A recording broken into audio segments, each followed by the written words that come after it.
Tenerife sube este lunes a nivel 4 de alerta sanitaria debido a su elevada incidencia del coronavirus y a que su presión hospitalaria en UCI ha entrado en riesgo alto. Lo decidía el Gobierno a última hora de la tarde de ayer. Aunque se suavizan, las medidas son menos suaves de lo previsto. En la práctica solo se adelanta el horario de cierre de la hostelería a medianoche. Buenas tardes. Unas medidas que llegan para frenar esta sexta ola, una sexta ola que se está desarrollando de manera dispar por todo el archipiélago debido a la limitada capacidad de pruebas diagnósticas. Ayer fueron 2.344 nuevos casos. Tiene más datos Cristina Quesada. Ahora mismo en Canarias hay más de 58.800 casos activos de coronavirus. De estos casos, cerca de 450 pacientes permanecen en ingreso hospitalario y 65 en la UCI. Los contagios siguen creciendo en todas las islas y no remiten ni siquiera en islas como Fuerteventura, que fue de las primeras en entrar en la sexta ola y en aumentar las restricciones. La verdad que sí, hay mucha incidencia. De hecho, hay muchos negocios cerrados por el tema del COVID, ¿no? Lo tenemos bajo control, están todos vacunados y hacemos PCR de vez en cuando. Salgo lo justito que tengo que salir para las compras o eso. Lo demás, dentro de mi casa recogía. Y finaliza la erupción en La Palma, lo que no es para el trabajo de los científicos. El Instituto Geológico y Minero sigue recogiendo muestras, analizan las figuras o cómo se ha comportado el terreno durante el proceso. También miden la emisión de gases, fundamental para el regreso de todos los vecinos. Mal rato el que pasaron ayer los pasajeros del vuelo de la compañía Cóndor que despegaba de Lanzarote con destino a Hamburgo.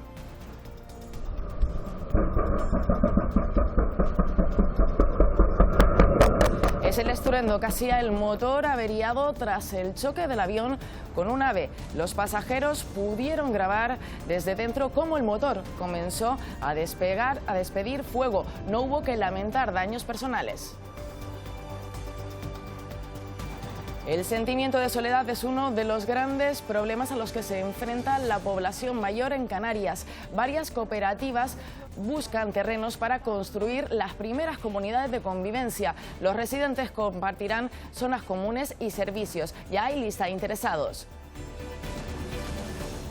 Ocupan el 40% del territorio de La Gomera y constituyen un patrimonio levantado a lo largo de 200 años. Los bancales son fundamentales para evitar la erosión. El Cabildo invertirá 3 millones de euros en recuperar este recurso tan unido a la historia de los gomeros. En los deportes, le faltó acierto al Tenerife para llevarse la victoria de Lezama. Los de Ramis Almudena no pudieron con el dejaron que el Amorebieta siguiera vivo. Efectivamente, Silvia, en un partido no tuvieron puntería el Club Deportivo de Tenerife, pero al menos supieron en este partido cambiar la tendencia que no había empezado bien. Un error en cadena de Aitor Sanz y Soriano fue penalizado por el conjunto vasco, que aceptó el regalo. Enrique Gallego equilibró el marcador de penalti después de que el VAR revisara una mano en el área. Y desde ahí hasta el final se sucedieron en cascada las ocasiones para un Tenerife que mereció los 3 puntos. A esos 3 puntos aspira también la Unión Deportiva Las Palmas, que recibe al líder tras el refuerzo anímico que supuso ganar el derbi. Pepe Mel no podrá contar con Loyodis ni Lemos ante el Almería, pero recupera a Peñaranda y probablemente a Sergi Cardona tras superar la COVID.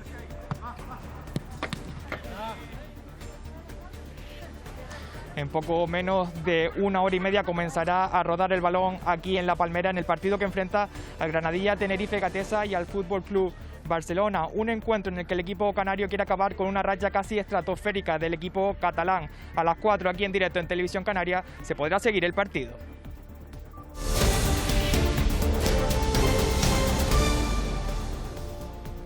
El Gobierno ha actualizado los niveles de alerta sanitaria de las islas. A partir de la medianoche de mañana entrarán en vigor las nuevas medidas que afectan especialmente al nivel 4, donde se encuentra únicamente la isla de Tenerife. La Palma y Lanzarote actualizan también su semáforo y se sitúan en el nivel 3 junto a Gran Canaria y Fuerteventura. La Gomera y El Hierro se mantienen en nivel 2. Las nuevas restricciones tienen que ver especialmente con los aforos y los horarios de cierre y de momento esas medidas se mantendrán hasta la medianoche del 24 de enero. Vuelven los cambios y cada vez que eso ocurre nos obligamos a recordar en qué nos afectan. Esta vez es distinto. Para el nivel 3 y 4 se establecen prácticamente las mismas medidas. Las únicas diferencias tienen que ver con los horarios de cierre de la hostelería y la restauración a las 12 en nivel 4 y a la 1 en el 3 y el aforo en el transporte público al 75% en el 4 y al 100% en el 3. Siempre, desde que empezamos, está pagando el pato de la hostelería y aquí estamos. Y siempre somos los culpables. Pienso que hay más sectores donde se contagia la gente, no solo la hostelería. Ya hemos tenido todas las medidas habidas y por haber y se ha visto que realmente el resultado, que la cosa se sigue contagiando, o sea que la hostelería está claro que no. En cualquiera de esos dos niveles, si se reúne con alguien que no sea de la familia con la que vive, esos encuentros no podrán ser de más de 6 personas, tanto en público como en privado. Más preocupante es la isla de Tenerife, que ya presenta pues algunos indicadores, tanto en las incidencias como la positividad, que está por encima del 28%, y lo que más nos preocupa, la tasa de ocupación de camas UCI por COVID están en estos momentos en el 26%. Tanto en el nivel 3 como en el 4, en tiendas, alojamientos turísticos, lugares de culto, academias o en acontecimientos deportivos, no podrá ocuparse más del 33% en interior y del 50% en exterior. Los parques infantiles seguirán abiertos. De los más de 58.800 casos activos de coronavirus en las islas, cerca de 450 están en ingreso hospitalario y 65 en la UCI. La incidencia acumulada en los últimos 14 días en las islas se sitúa en los 1.600 casos por 100.000 habitantes. La verdad que sí, hay mucha incidencia, de hecho hay muchos negocios cerrados por el tema este del COVID, ¿no? Esto es Fuerteventura, una de las primeras islas en entrar en la sexta ola y en aumentar las restricciones. Lo tenemos bajo control, están todos vacunados y hacemos PCR de vez en cuando. En algunas farmacias sigue siendo difícil encontrar un test y los casos de coronavirus crecen en todas las islas. A nivel nacional, el 17% de los contagios durante toda la pandemia se han registrado en las últimas 2 semanas. Salgo lo justito que tengo que salir para las compras o eso. Lo demás, dentro de mi casa recogía. La vacunación sigue siendo la clave. Más del 34% de los niños y niñas de hasta 11 años en Canarias ya cuenta con la primera dosis. A partir de ahora, los colegios solo pondrán en cuarentena a un aula completa a partir de los 5 contagios. El Colegio de Farmacéuticos de Santa Cruz de Tenerife denuncia que en algunas parafarmacias del sur de la isla se realizan test de COVID de forma ilegal. Insisten en que solo los laboratorios certificados pueden hacer este tipo de pruebas. Gemma Padilla. Sí, desde el Colegio de Farmacéuticos de Tenerife denuncian que se venden de forma ilegal test de antígenos en algunas parafarmacias del sur de Tenerife. Ellos ya han elevado la queja al Servicio Canario de Salud, que será el encargado de tramitarla. Nosotros hemos comprobado in situ en una parafarmacia que no se venden test, pero sí se realizan allí. En 15 minutos y por 40 euros obtienes un código QR que acredita el resultado negativo de la prueba. Una práctica que, según Sanidad, es ilegal, ya que solo los laboratorios certificados pueden hacer test de antígenos. Por eso recomiendan siempre a la población comprobar que se trata de un establecimiento que cumple con los requisitos que establece el Ministerio de Sanidad.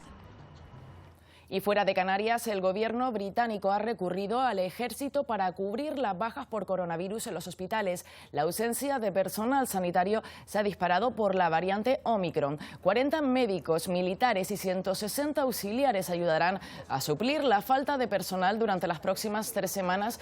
En el resto del mundo también continúa el ritmo alto de contagios por esta variante. El número de casos de coronavirus se acerca ya a los 300 millones.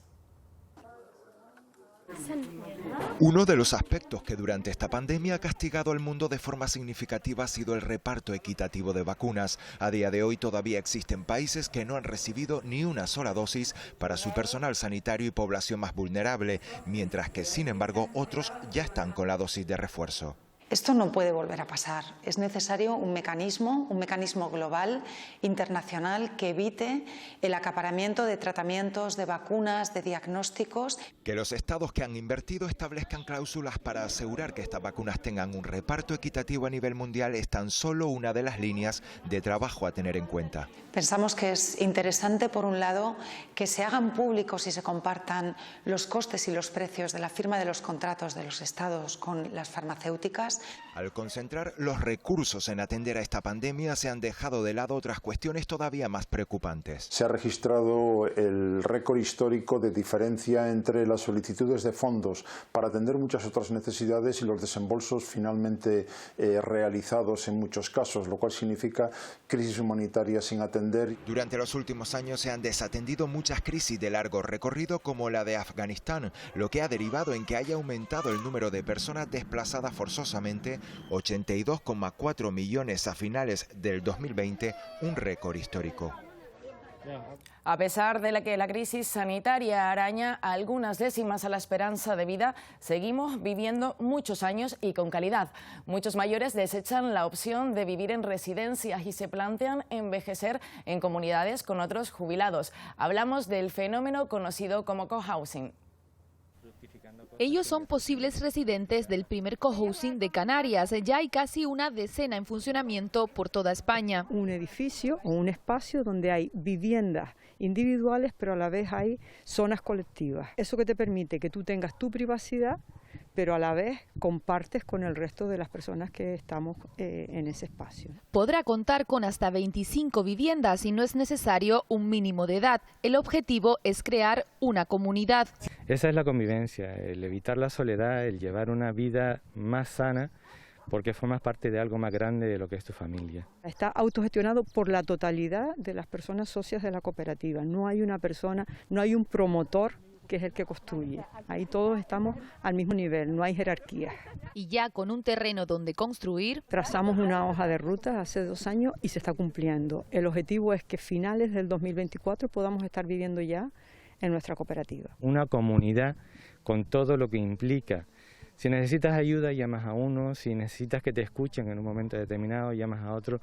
Eso es gratificante y nos ayuda a envejecer de una forma más sana. Un proyecto colaborativo que dará muy pronto una opción a Canarias sin recurrir a residencias convencionales o al cuidado de las familias. El proyecto aquí. Se estabiliza la situación en Kazajistán, o eso al menos aseguró su presidente Tokayev a su homólogo ruso Vladimir Putin. El líder kazajo propone celebrar una breve videoconferencia con los líderes de los países miembros de la Organización del Tratado de Seguridad Colectiva que atendieron la solicitud de enviar un contingente de pacificación al país. Recordamos que Tokayev daba ayer la orden expresa de disparar a matar sin previo aviso contra los participantes en los disturbios que ofrecieran resistencia a las autoridades.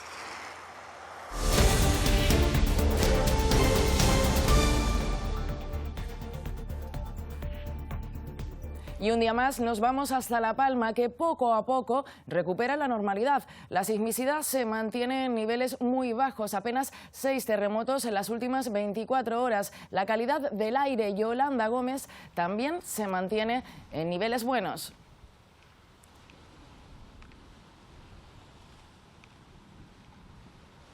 Sí, continúa la vigilancia y el seguimiento en las zonas de exclusión del volcán de Cumbre Vieja, un volcán que en el día de ayer daba una tregua ya que no registraba actividad sísmica, pero según nos han informado desde el Instituto Geográfico Nacional, hoy se han registrado seísmos de nuevo, pero de menor magnitud. Los científicos se encuentran precisamente hoy trabajando en la zona de la bombilla, donde continúan midiendo esa emisión de gases que de momento continúa siendo desfavorable y muy alta. También continúan los realojos de unos 700 vecinos que ayer recibían el visto bueno por parte del PEVOLCA para regresar a sus casas. Precisamente en este barrio de La Laguna donde nos encontramos, hoy hemos podido acompañar a una vecina que después de 3 meses de evacuada, por fin hoy ha abierto de nuevo la puerta de su casa. Nieves vuelve a casa. Hoy se enfrenta a muchos sentimientos que tienen más que ver con la experiencia que ha vivido que con el tiempo que ha pasado. Y muchas ganas de volver a casa, pero claro, todo con calma. Estos meses ha estado en Tazacorte sin más compañía que la de sus mascotas. Un apartamentito de esos de turismo, Porque en medio de la gente que yo conocía, por medio de ellos me lo consiguieron. Sola, es que sí, sola. Personas bien para extranjeros que les gusta estar la tranquilidad o lo que sea, pero a mí no. Yo tanta soledad no. Pero para recuperar del todo la normalidad queda todavía poner a punto su casa. Yo calculo pues hasta final de mes. Calculo yo que será. Porque esto hay que limpiar. Y esa arena fina que para sacarla, mira tú. Pero no hay nada como volver, y eso Nieves lo valora más que nada. Ay, una emoción que te da, porque yo qué sé, a pesar de que no fue tanto tiempo, pero 3 meses se nota. La emergencia continúa en La Palma a pesar de que la erupción haya finalizado. Entre los colectivos que siguen controlando la evolución del proceso está el Instituto Geológico y Minero de España, que sigue estudiando numerosos parámetros relacionados con el volcán. La geología, como me gusta a mí decir muchas veces, es el manual de instrucciones del planeta, ¿no? Entonces, si leyésemos un poco más ese manual, comprenderíamos un poco cómo funciona todo, ¿no?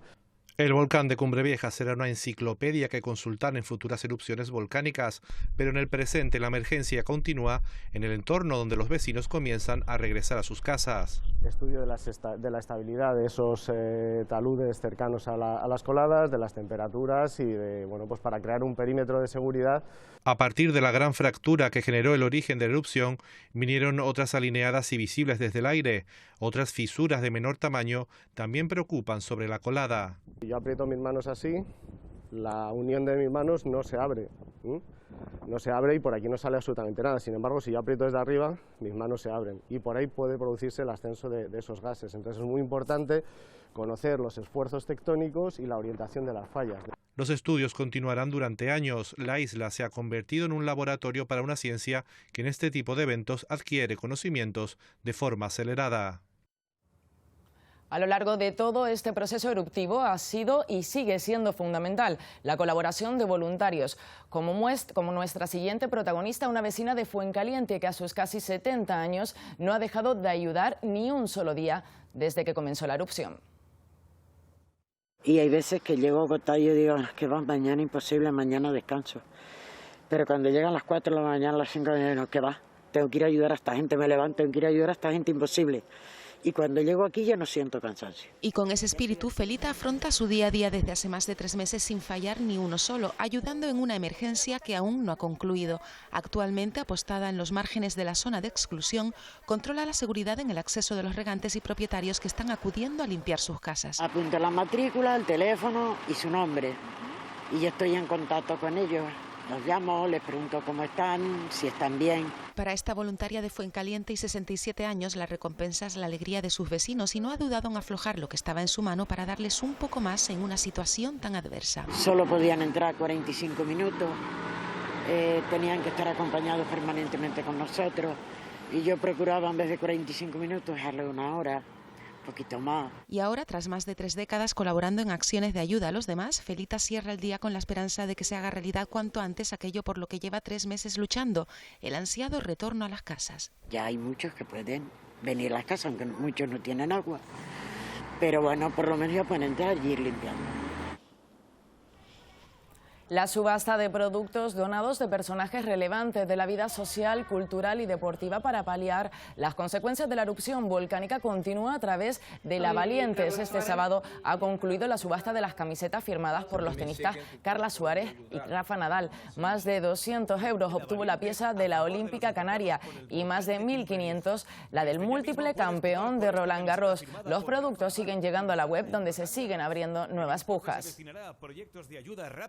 La rehabilitación de las antiguas casas de los maestros del municipio, de Tajuya, de Tacande y del Torreón, que van a ser usadas a corto plazo como viviendas para los afectados por la erupción volcánica.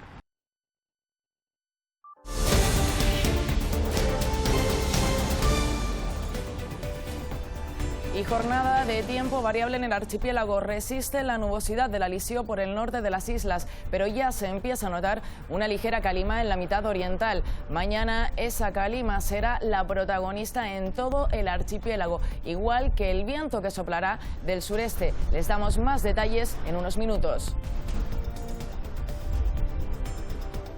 El choque de un ave contra el motor de un avión fue lo que obligó este viernes a una aeronave a aterrizar de emergencia en el aeropuerto de Fuerteventura. El incidente, afortunadamente, quedó solo en un susto. Los pasajeros regresaban a Alemania tras pasar unos días de vacaciones en Lanzarote.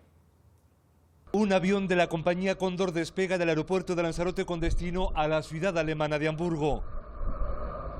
Tras despegar, un pájaro impacta con uno de los motores de la aeronave. Vecinos de Güime, esta localidad próxima al aeropuerto, fueron testigos del incidente y vieron cómo salían las llamas del fuselaje del avión. En el interior del vuelo, un pasajero graba el motor en llamas.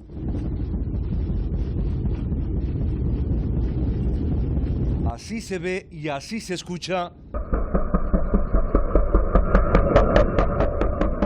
la turbina tras sufrir la avería. El avión tiene que aterrizar de emergencia. Es derivado al aeropuerto de Fuerteventura. En pista le esperan los efectivos de emergencia que finalmente no tuvieron que intervenir.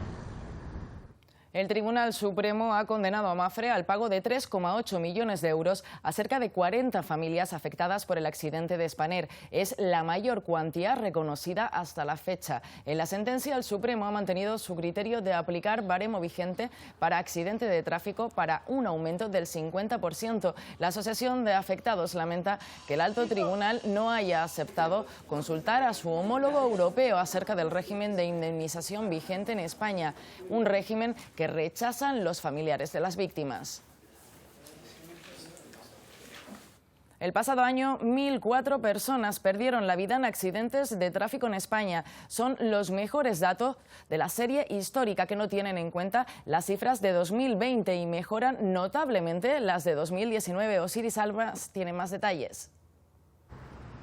4 de cada 10 fallecidos pertenecen al colectivo de personas vulnerables. Estos son peatones, ciclistas y motociclistas. Además, 19 personas fallecieron siendo conductores de vehículos al ser atropellados al tener que bajarse del vehículo en el que circulaban. Algo que ya provocó que hace años la DGT tomara la decisión de cambiar la norma que obligaba a instalar triángulos a metros de distancia del coche cuando había un accidente, y estos ya conviven con las luces de emergencia que se pueden posicionar sobre el vehículo sin tener que bajarse de él. El descenso de fallecidos a lo largo de 2021 fue desigual, más notable durante los primeros meses del año, cuando aún estaba en vigor el estado de alarma. Y hay que tener en cuenta que para la serie histórica se descartan los datos de 2020, un año con cifras inusualmente bajas debido al confinamiento y a las restricciones a la movilidad que estuvieron vigentes durante meses. Se produjeron en 2021 281 fallecidos en autopistas y autovías y 723 en carreteras convencionales. La Guardia Civil incautó el pasado 31 de diciembre más de 1.600 kilos de hachís tras interceptar una Zodiac a 15 millas de Tenerife. La embarcación estaba ocupada por 3 personas que ya han sido detenidas. Entre ellas había un menor de 16 años. Al verse rodeadas y después de varios intentos de huida, comenzaron a tirar la droga al mar. La transportaban en un total de 46 fardos. Se cumplen hoy 10 días desde que la empresa eléctrica Endesa les cortara la luz a los vecinos de la famosa urbanización de Tembel, en el sur de Tenerife. Desde ese momento obtienen la electricidad de generadores que la comunidad ha instalado hasta que se solucione esta situación. La encargada de gestionar la electricidad de la comunidad era la sociedad Tembel, sociedad que tiene una deuda con la compañía eléctrica de más de 1,5 millones de euros. Y el tema del generador pues a mí me afecta justo porque lo tengo justo enfrente y la verdad que por la noche lo oigo un montón, se oye demasiado y bueno, si no es un problema es otro. Yo no tuve ningún problema, congelador y todo, fueron unas horas que estuvimos sin luz, pero yo no tengo problema, o sea, no tuvimos problema ninguno. No creo que lo arreglen tan fácil, pues eso lo tiene que pagar Tembel. No es que lo tenga que pagar la comunidad ni nada, sino Tembel, ¿me entiendes? Los Reyes Magos han abierto la puerta a las rebajas de enero. Por eso los expertos hacen una serie de recomendaciones para que los consumidores puedan aprovechar al máximo la bajada de precios. Lo fundamental es saber qué es una rebaja, y una rebaja es un producto que ya estaba a la venta en perfecto estado, nuevo, y que lo único que sufre es una modificación en su precio a la baja. Y es que la palabra rebaja puede ser tan seductora como inquietante para la cartera. Por eso es la palabra estrella en los escaparates de las grandes superficies, tiendas y comercios que buscan captar la atención del consumidor. Pero ojo, porque esta llamada al consumo puede llevarnos a comprar artículos que realmente no necesitamos. Por eso los expertos advierten que hay que evitar las compras compulsivas y los gastos innecesarios. El mecanismo más antiguo de nuestras amas de casa, la lista de la compra. Y luego otra cuestión muy importante es que tiene que quedársenos grabado a fuego que durante las rebajas lo único rebajado es el precio, no los derechos ni las garantías de los productos. Hay que elegir establecimientos que den flexibilidad y permitan el cambio de devolución por dinero. Y es importante también el ticket de compra, ya que representa el DNI del producto.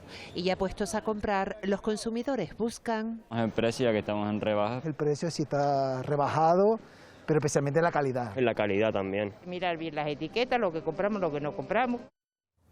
Terminada la época navideña, muchas personas desean redimir los excesos cometidos estos días a la mesa y entre los nuevos propósitos del año quieren comenzar una dieta para perder los kilos ganados o apuntarse al gimnasio. Sin embargo, los expertos recomiendan fijarse unos objetivos claros, realistas y sin prisas para no caer en el fracaso. Las navidades a veces dejan regalos merecidos, pero no deseados, generalmente entre 2 y 4 kilos más. Aparecen entonces los buenos propósitos. Controlar los excesos de estas navidades. He subido como 1 kilito y lo pienso bajar. Deja ver, sí, voy a intentarlo. Pero los nutricionistas son tajantes, las prisas no son buena compañía y se recomiendan dietas estables a largo plazo apoyadas en profesionales. Que lo enfoquen como en un cambio de estilo de vida para siempre, para que a futuro luego no tengan que volver a hacer la operación bikini en verano. Ahora bien, ¿por dónde se empieza? Reseteando la nevera porque si no se tiene en casa no se come y viceversa. Productos frescos de temporada, vegetales, hortalizas, legumbres, pescados, etcétera.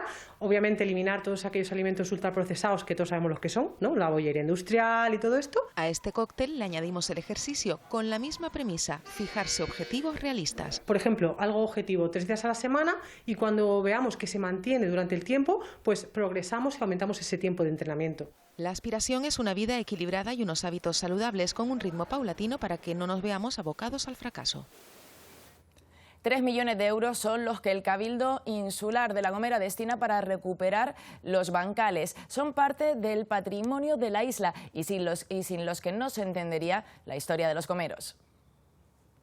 Si nos adentramos en La Gomera, nuestra vista se pierde en paisajes como este, que tengo a mi espalda, una solución de épocas pasadas de los gomeros para ampliar la superficie de cultivo y abastecer a la población. Bancales o terrazas de cultivo que ocupan el 40% del territorio, que presentan un aspecto lavado por el paso del tiempo y que hoy se trabaja para su recuperación. Recuperar la economía de la viticultura y la viticultura vinculada al desarrollo del turismo rural, la visita a nuestros valores naturales del Parque de Garajonay. Actuar en espacios públicos, bien sean vías públicas, parcelas agrícolas que estén actualmente en explotación. Se consigue pues ayudar al sector agrícola, conseguir que se evite la erosión de estos espacios y mantener el patrimonio etnográfico, que es muy importante para Isla de La Gomera. Una red de paredones que se estima tardó en construirse 200 años, que no se entendería la isla sin esta orografía tallada por la necesidad de un pueblo y que forma parte de la historia y del ADN de los gomeros.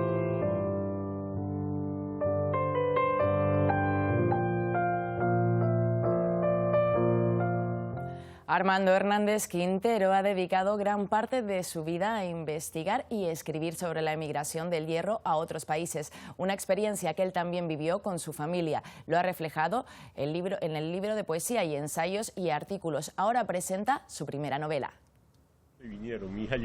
Una vida entre dos tierras, el Hierro y Venezuela. Una vida donde la literatura marcó su trabajo y su pasión por la escritura en diferentes géneros. Ahora llega su primera novela, Con la isla a cuestas. A través de la ficción literaria. Y entonces fue cuando se me ocurrió de escribir una novela. Con la emigración de varias generaciones de reños, la vida misma, incluida la de su autor. El problema de la migración yo lo veo ahí como un problema social, que va más allá de una persona. No es el problema de Adriano, que es uno de los personajes, sino que es un problema de Adriano y del padre de Adriano y de los hijos de Adriano y de los abuelos de Adriano y de los bisabuelos de Adriano, que todos tienen que emigrar. Mi bisabuelo migró a Cuba. Y mis abuelos emigraron a Argentina y a Cuba. Y mi padre emigró. Y mi abuela está enterrada en Venezuela. Enfoqué la novela desde ese punto de vista, no de un personaje, de un héroe, no, sino le di un sentido, como yo digo, coral. La migración es un problema de todos, no de una persona. Una nueva experiencia literaria para este piñero que emigró a Venezuela para estudiar con apenas 17 años y que nunca quiso perder sus raíces. Siempre llevó al hierro a cuestas. Seguiremos trabajando para mantenerles informados. Volvemos en la segunda edición a las 8:30. Se quedan con la información deportiva y el tiempo. Pasen una buena tarde.